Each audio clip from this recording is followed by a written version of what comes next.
There is a reason that clean energy deployment drove 20% of China's economic growth last year. There's a lot of climate optimism and there's a lot of climate doomsdays. It's going to be really, really hard, but it can be done. Let me show you something that I think's nifty.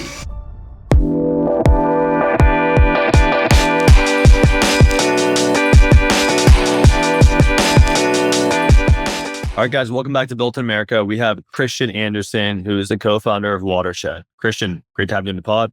Thank you for having me. Christian, I'm going to let you know that most people don't wake up and say, I'm going to build a climate software company, but you went to Harvard and did. So tell us why you decided to go pursue this endeavor. Yeah. So I co-founded it with Abby and Taylor. The three of us had been working together at Stripe at that time. So it was late 2018, early 2019. The IPCC 1.5 degree report had just come out. Hold on. What is that? What's IPCC 1551? Yes. So International Panel on Climate Change, IPCC, does a bunch of foundational sort of science research that kind of undergirds how people think about prospects of climate change, risks for the planet, risks for humanity. So in 2018, they published the report about the battle for 1.5 degrees. 1.5 degrees Celsius of global warming was viewed at the time as this crucial threshold. And this report just nailed the sort of right attitude, which was, it is a steep challenge to succeed at holding warming short of 1.5, but it's an achievable challenge. Like it's going to be really, really hard, but it can be done, which is just the energizing attitude that I think brought us to the problem space and has since brought a lot of people to Watershed. So early 2019, we were thinking about how to approach the space. Watershed was ultimately born out of that. And tell me about your partners a little bit. You guys left Stripe. I assume you guys were working at Stripe together, and then, a couple coffees go by and said, hey, let's go be entrepreneurs. Let's go build something together. I want to know about that origin story. So I, at least, was never one of those people who's like, oh, I got to go found a company, right? Like live the Silicon Valley dream. All of us are in San Francisco. Of course, it's in the water. I think it was the problem that attracted us first. And at that time in 2019, climate, even more so than now, was extremely underworked on relative to how important the problem is. So at that point, if you're in San Francisco and you want to approach climate from a software and data angle, which is the angle that Watershed's taken, it was basically found or bust. So we did. Well, what was the climate problem that you felt you had to solve? Like right from the get-go, like tell me that origin story that when you first realized, like, okay, I need to stop working at Stripe. I need to go solve this. And you went all in on it. So the core observation behind Watershed was that we were at this tipping point moment where the hard tech for stopping climate change had gotten really good. And it was becoming this question of deployment, particularly deployment by the large companies whose operations sort of determine the future of the economy. Will we have the low carbon climate economy, or will we continue for too long to have the carbon dependent economy? And the low carbon economy is better for a lot of reasons. It's better from a climate perspective. It's also better because it's an economy of greater energy abundance and material abundance. So there's a lot to like about it. And I think reason of the why now of Watershed is that 2018, 2019 was roughly the earliest moment where the tech was really in the money for companies, and companies could decarbonize, cut carbon in a way that's economically good for the business and good for growth. And our thought was, if we can speed up that natural process, the climate impact of that acceleration could be huge. Christian, for the audience who don't know what Watershed is, break down the mechanics on how it works. So the purpose of Watershed is to accelerate climate work for these large companies, this sort of critical audience in adoption of climate tech. Their problem is that they know conceptually that there's a happy intersection of good for the business, good for climate work that they could be pursuing, but they're blind from a data perspective. So what Watershed is software and data tools to help the teams in these companies with actionable data to guide their climate work. Got it. Okay. There's a lot of climate optimism and there's a lot of climate doomsdays, right? And there's a dichotomy there, right? And I think obviously you guys live on the optimism side. What's something that makes you more optimistic about climate control after being in this for several years now that you didn't know prior? Yeah, we definitely are on the optimist side. And look, it's a hard challenge, but humanity's great at hard challenge. And the underlying hard tech dynamics are great. There is a reason that clean energy deployment drove 20% of China's economic growth last year. Like, that's huge. And it's not because of climate politics, right? It's because the technology is great. And deploying great hard tech into businesses' supply chains is an interesting problem. It's a data problem. It's a where do you put it and what exact tech do you use? But the macro trend towards climate tech as sort of winning the energy economy, the manufacturing economy is there. The writing is on the wall that we're going to solve climate change within the next 100 years. It's just that 100 years is a little too slow, and Watershed and others can maybe help speed that way the heck up. Christian, what does a decarbonized economy look like to you in 20 years from now? 20 years is the right time frame. If we go fast, that's what we should aim for. And it's an economy where the energy base and the manufacturing base has escaped the sort of finite constraint of the fossil fuel supply and is powered off of some combination of solar and wind plus batteries, probably, hopefully, a fair bit of nuclear, where those energy sources are then combined with updated approaches to electricity distribution, to industrial heat, to manufacture of key commodities like cement and steel. So all of that, like the physical economy is so bound up in fossil fuels today. And it's a finite resource.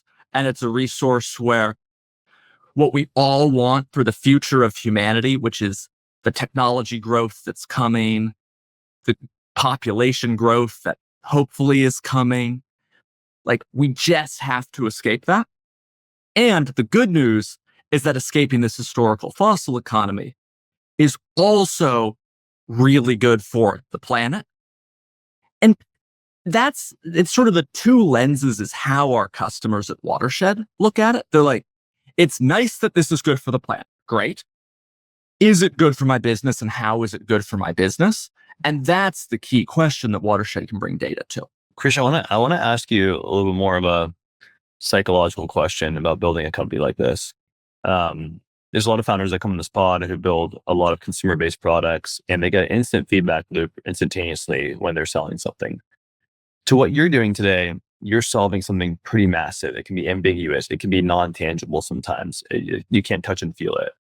Are there days where you ever feel like you're facing such a huge problem that you don't get that instant feedback loop right away, and that can cause frustration into the journey that you're building today? There certainly are days of frustration, and there's certainly days where it's tough. But that core idea of get feedback from the customer as fast as possible applies to us with our enterprise customers as much as it does, I think, to a consumer company. We benefit from having the humans who use Watershed, like the people on the other end of the line, are passionate about the work that they're doing with Watershed. Like that's a benefit that I think is maybe a bit stronger for us than for many enterprise companies. We're not payroll software, where the person on the other end is, I'm using Watershed to try to transform my company and save the planet at the same time. And that's really cool. So we get nonstop feedback from them about how Watershed should be better or different to make them more successful every single day. I actually, we're doing this on a Wednesday morning. I just came off of my 8 a.m. Wednesday morning customer review where we go through what's all the feedback we got from the customers over the past week. It's sometimes a bit of a soul crushing meeting because there's so many ways that Watershed can be better for the customer, but we benefit from that feedback and it does keep us energized. Feedback's fantastic in order to build a company. And I think that's how you should build a company, is test things, reiterate them, and then know how to modify and augment your product. I want to know one thing are you a first-time founder? Yeah. And when you come from the world of working in corporate or Silicon Valley, and then you start a business, you have to unlearn some things from past experiences to make a Watershed work, right? I'd like to be curious and know, like, what are some things from working at Stripe or previous endeavors that you did have to go unlearn to build such a massive company today? I think the biggest difference that I experienced is the buck stops with you. You're in a big company and part of your job is trying to figure out, what am I contributing? What do I need others to do? Kind of give feedback to others to step up their game. Look, I give a lot of feedback to people at Watershed. That's part of the job. But there's this feeling of if something's wrong, it's always somehow traceable back to me and my co-founders of something we need to do better or different for the company. And that's a emotional free fall in some ways that is different, I think, from working as part of a team and a large company. You've now grown to 500 customers. Congratulations to you. You're working with some massive brands like FedEx and Walmart and some of the biggest banks in the country.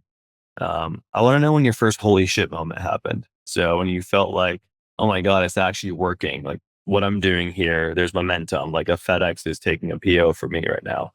I'm getting a PO from FedEx, I should say. How was that moment, and when did that happen? What did you guys do?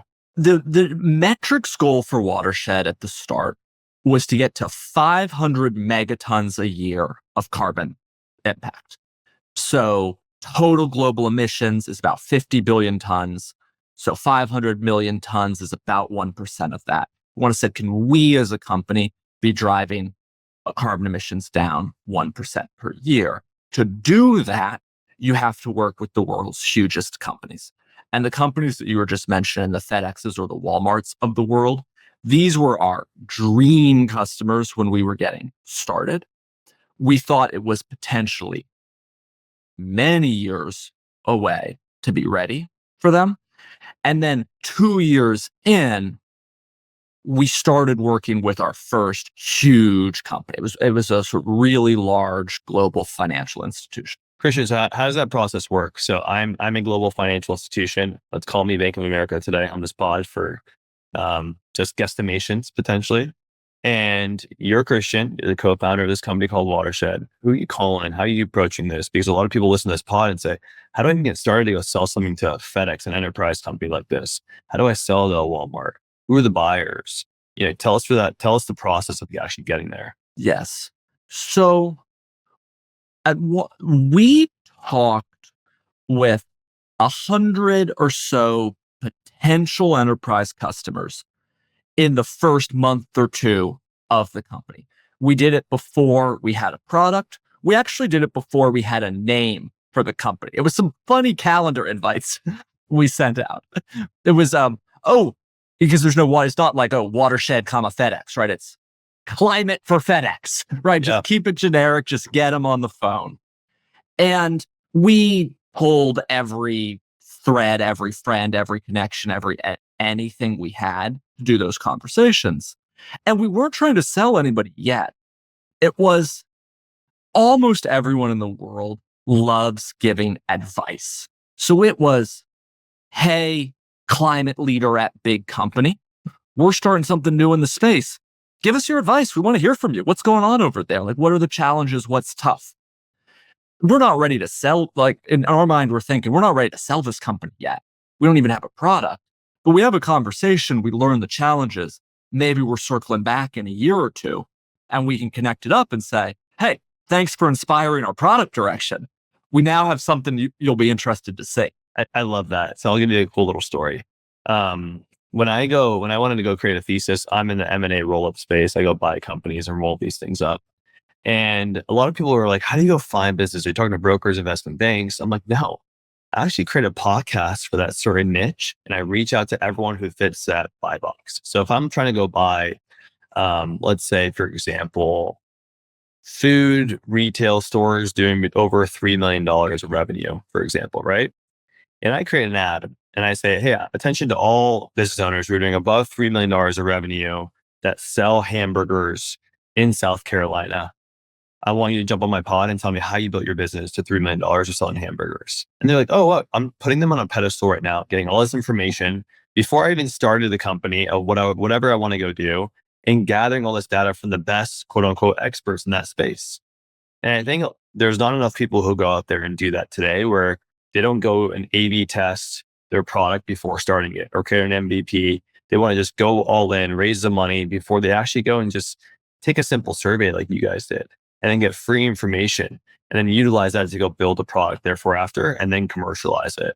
So I love that you did that, right? That's the same approach that I've done thus far. And, my hat goes off to you for being creative from that aspect. I'm right there with you. A great piece of founding advice that we got was a huge part of the job is just going out there, asking for help and advice, being humble. Yeah. Maybe like a lot of guys, not necessarily a superpower of mine coming into the job. The idea of cold email and cold calling someone with the frame of, hey, I need your help. I need your advice. Can you talk me through something? We do so much of that at Watershed. We do it for customer development. And we also just do it to get better as a company, better as founders, get advice on how other people are operating. Talking about Vital Metrics, you guys acquired this company, and then now you're developing some AI tools to accelerate some of the supply chain measurements in your business. Why acquiring Vital Metrics? Why did you guys acquire the company? Yes. So Vital Metrics was the company of Sang-Won Soo, this professor of climate science at UC Santa Barbara. And this was the commercialization of his academic work to build the definitive global data set on climate emissions from economic activity. So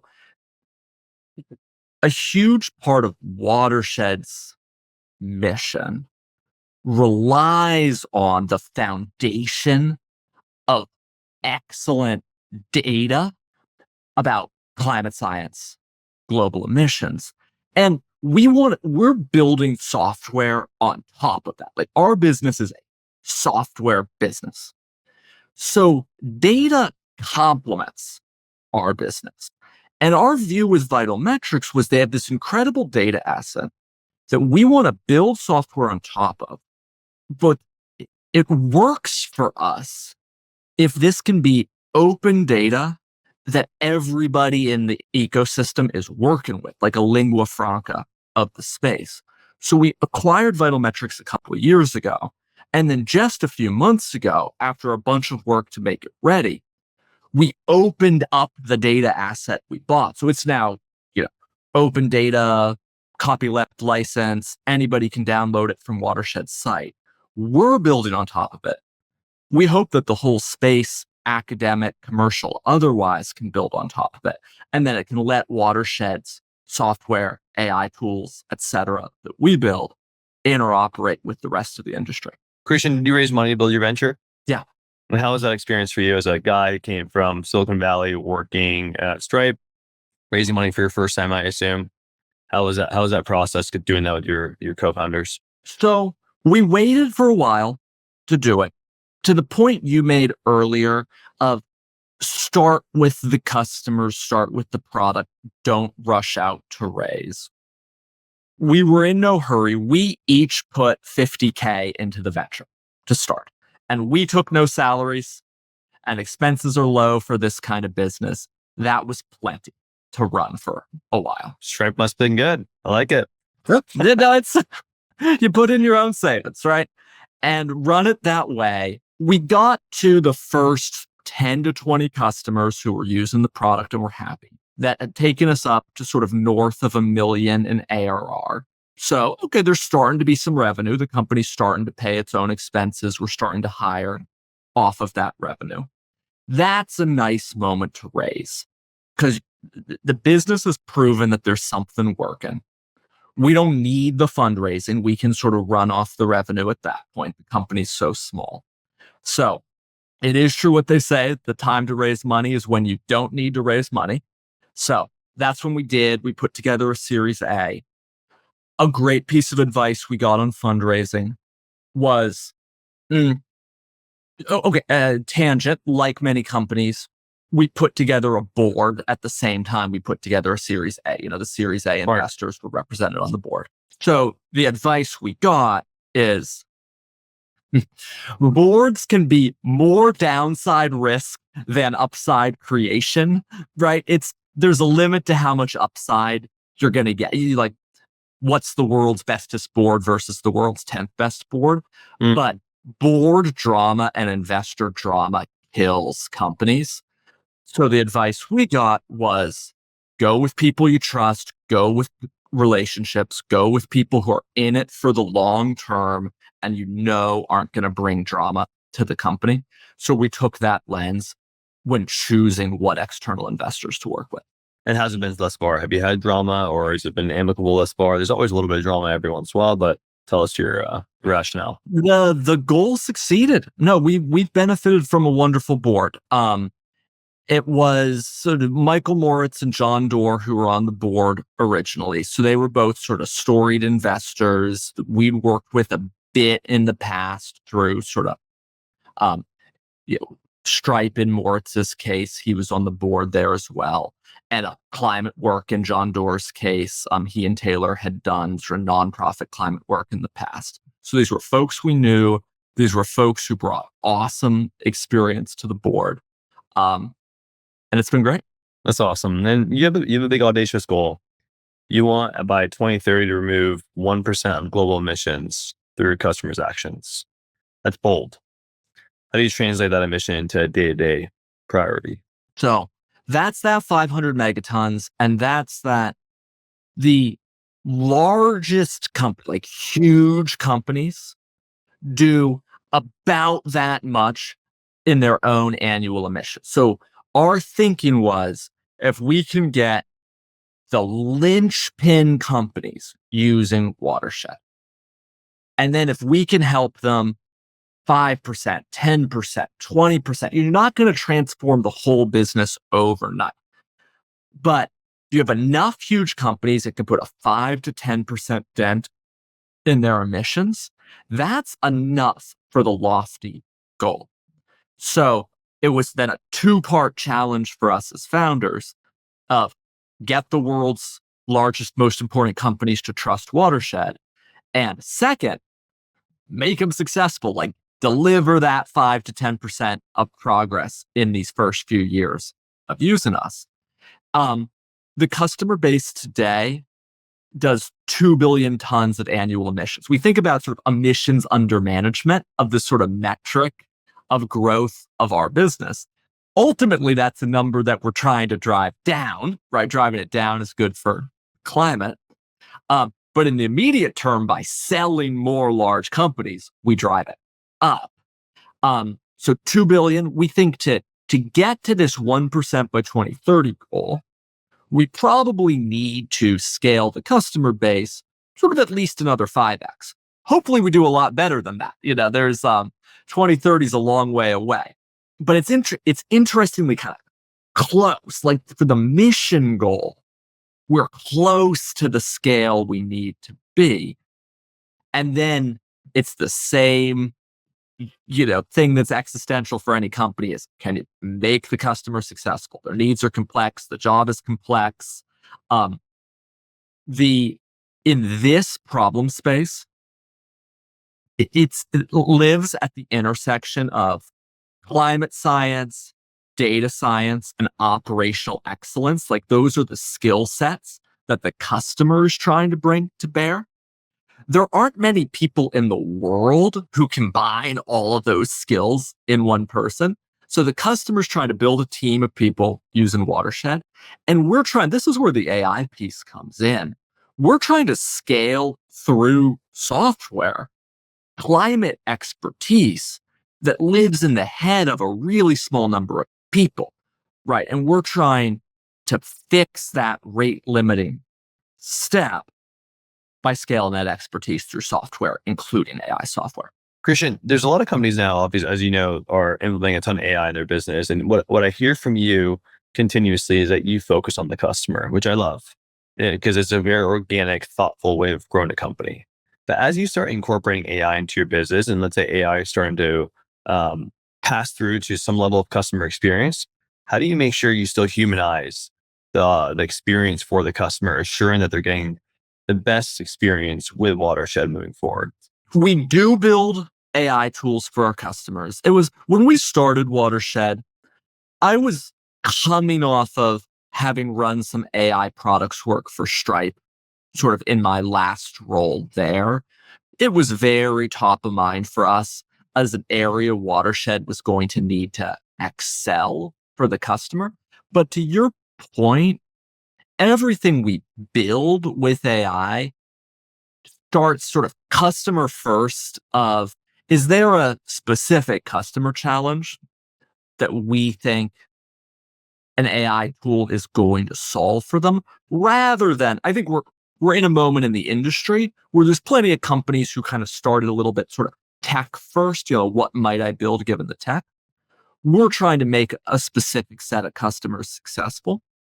So, I was on a customer call 2 days ago where we were demoing a specific AI tool for trying to scale analysis of supply chains. This sort of customer I was talking to, that's what her team does. They know how bottlenecked they are on it. So I started the demo conversation as like, hey, I don't know you or your company's take on AI, but I know you're really stuck on this. So let me show you something that I think's nifty. It's sort of an AI tool that can sort of do at scale something you need to hire sort of expert humans with tough academic background to do today. Like, try this. Like, we're hearing from other customers that the results are working for them. Like, that's how I lead into it rather than sort of glorifying the tech. And you are using a lot of AI now to, act a lot faster on carbon. And I know you're super excited about that in the next phase of your company. How do you hope that pushes the industry forward continuously? The data for action is what the industry needs. It's that action orientation. I think the enemy is analysis paralysis, drowning in data, can't see the forest for the trees. That's the challenge we're trying to solve. And thoughtfully deployed AI can do that, right? Can sift through unstructured, messy data to parse out some nuggets of, here's a recommendation, here's an action, here's the next step your company can take. So the technology is well suited to the mission of what we're trying to drive. And I would want that for the rest of the industry of, don't get lost in false precision. Like, try to take the messy problem and just cut to the core of what's the first step that the company needs to take. What's the hot spot? What is highest leverage? AI helps with that. Christian, your wealth of knowledge, you definitely have a unique way of thinking about building companies. And I think the audience is going to benefit so much from understanding how Watershed's going to continue to grow. And I think you're going to propel this journey to a whole new level. And I think you guys are on a path to make greatness in the world as well, which is always unique to have a mission-oriented business. So my hat goes off to you. As we always wrap the podcast, we do a series of rapid fire questions. The funnest part of the pod. I'm going to throw you a couple and see what happens here. Okay. Yeah. Christian, money's not an issue. What company are you buying today? I'll buy out all the investors in Watershed. 100% ownership, all in. Best, no one said that to this day. So I like that one. Christian, what's something you believe now that you thought was insane 5 years ago? I had a first kid 8 months ago. Nice. Congrats. I thought it would probably be insane to run a company like this and have that kid at the same time, and was very inspired by a set of Watershed executives who kind of came in on the ground floor of the company with a family in tow. And here me and one of my other co-founders have taken the plunge in the past 6 months, and it's working. Love it. Love it. When do you feel you became yourself? I have a feeling I think I know this, but give me your best answer. I'm curious your read of me, but I'm someone who, I remember early on, looking out at the world, the environment, the mountains, right? I did so much hiking with my dad when I was young outside, and thinking how much I cared about this. Being able to circle back as an adult to work on climate, work on environment is true to the self I remember being, which I think is a lovely thing as an adult. Christian, you've been a wealth of knowledge. I appreciate your time. Where can people find more about you and Watershed? Watershed.com. Do a demo, download some data. Let's go. That's the pod. Appreciate it, Christian. Thank you, Sam.